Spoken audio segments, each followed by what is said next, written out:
Thank you, Mr. President. Mr. President, I want to thank Senator Murphy and Blumenthal for their tremendous leadership that we are here on the floor today to speak about. I come today not just as a member of the Senate representing my home state of Washington, but as a former educator, as a mother, and as a grandmother, devastated by how the gun violence epidemic is tearing apart our families and ravaging our communities in every state.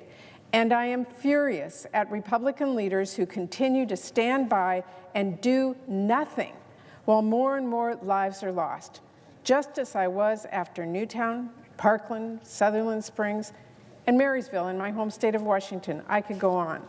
Mr. President, we don't have to continue this cycle of violence, heartbreak, and inaction. And we are here today to emphasize that there is action that we can take right now, because earlier this year, the House passed H.R. 8, meaningful, bipartisan gun safety legislation, to address this terrible crisis through universal background checks and other popular reforms. But in the 260 days since H.R. 8 passed the House, it has languished here in the Senate, despite repeated calls from myself and my Democratic colleagues for a vote. And that's why 58 days ago, following the tragic events at El Paso and Dayton and Midland, I joined my Senate Democratic colleagues here on the floor to try and break this cycle and demand that we address the scourge of gun violence in this country by taking a vote here in the Senate on H.R. 8, which would install universal background checks, a policy that, by the way, is supported by an overwhelming majority of Americans.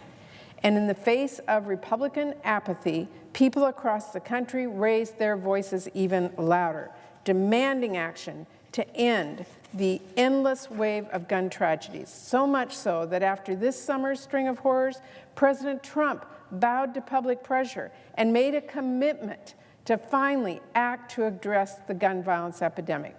After months and years of inaction and far, far too many lives lost, it was the first sliver of hope in a long while that the President and Senate Republicans would finally put the safety of our families over their allegiance to the NRA and do something substantive about ending this nation's gun violence epidemic, working with Democrats towards common sense reforms to end gun violence and keep people safe. Now, more than 2 months later, President Trump has betrayed his pledge to address this tragic epidemic, as if the past summer never even happened. Once again, he's chosen to abdicate his responsibility to keep our families and our communities safe, and has broken yet another promise he made to the American people, kowtowing to the NRA and its unpopular hard-right agenda to stymie common sense gun reform as soon as mass shootings were out of the headlines. Well, I can assure you, Senate Democrats and I are going to keep fighting for common sense gun safety reforms like universal background checks, even when gun violence isn't making a headline that day. Because while President Trump continues carrying water for the NRA and Senate Republicans continue hiding behind President Trump, Democrats here understand that Congress has a duty to act to protect lives, and the President's cowardice absolutely should not set Congress's agenda. While President Trump's backtracking on this serious issue is disgraceful, I ask my Republican colleagues to remember we are not beholden to the President or to the gun lobby, that we do not need President Trump's permission to vote on bills or to act to save lives. In fact, in states across the country, we have been able to take on the gun lobby and make meaningful progress to address this crisis. In my home state of Washington, we have closed background check loopholes, and we have enacted extreme risk protection orders. We were able to accomplish those things because of the advocacy of groups like Moms Demand Action across my state, the Washington State Alliance for Gun Responsibility, Every Town for Gun Safety, March for Our Lives, so many more, as well as the dedicated volunteers and activists behind those organizations, the brave people who have been out making their voices heard and putting pressure on lawmakers to do their jobs to end this senseless epidemic. People like Jane Weiss, lives in Mill Creek, Washington, After she tragically lost her niece to gun violence, Jane joined the fight to pass life-saving legislation in Washington state by putting pressure on her state lawmakers, and won. There are people like Jane all across the country who are speaking up, fighting back, even when it means reliving some of the hardest moments of their lives in order to prevent others from suffering as much as they have.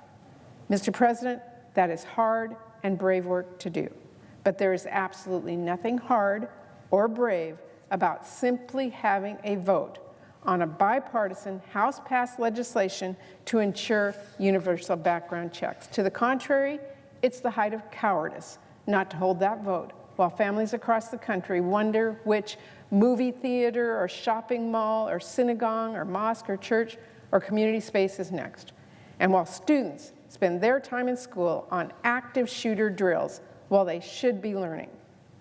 But unfortunately, cowardice is what we are seeing from far too many Republicans here in the Senate and in the White House when it comes to protecting families from this scourge of gun violence. So I want to be clear. I hope my Republican colleagues allow this legislation to pass today.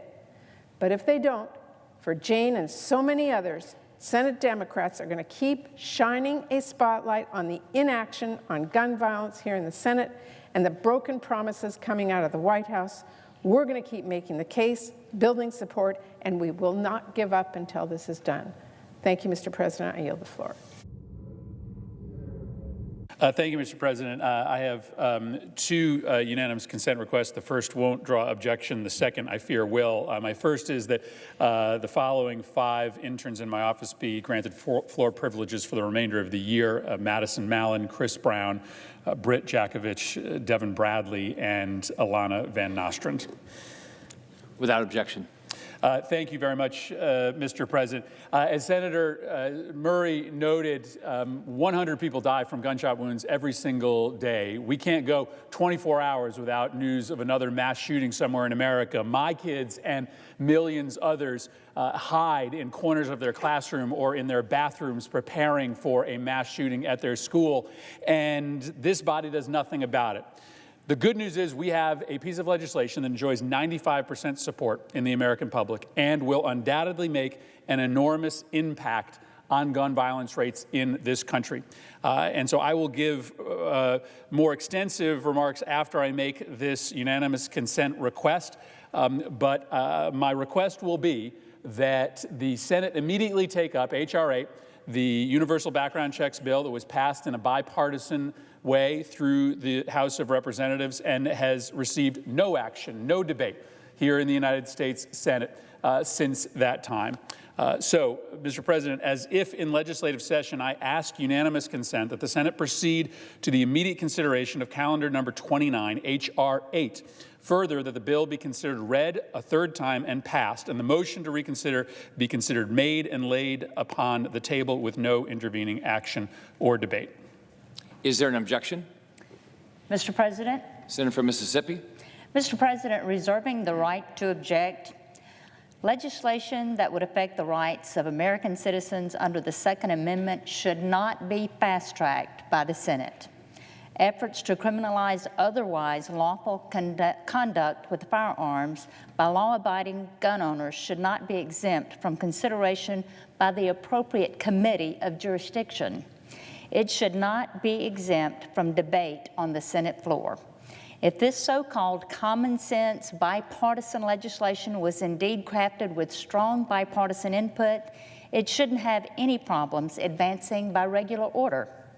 Many questions about this legislation need to be answered before it's forced upon law-abiding gun owners. If I wanted to give my best friend's son or grandson my hunting rifle, would we first have to appear before a licensed gun dealer and go through a lengthy and potentially expensive background check? This is my understanding. We have many questions like this. My constituents would like to have an opportunity to weigh in on our measures like these, which is why we can't fast-track legislation that affects America's Second Amendment rights. I object to this unanimous consent request, Mr. President, and I yield the floor. Objections heard. President.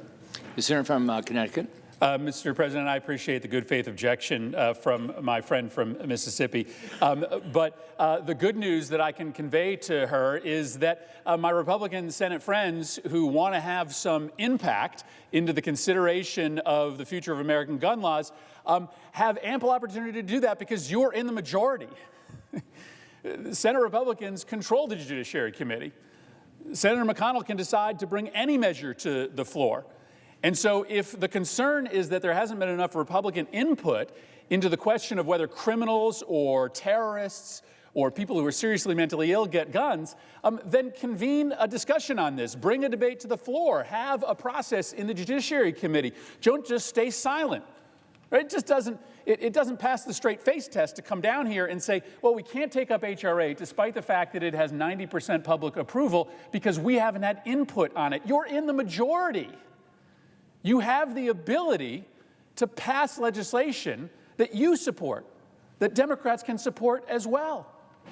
And the idea that we are just going to sit here and twiddle our thumbs week after week as 100 people are killed by guns through suicides and homicides and accidental shootings.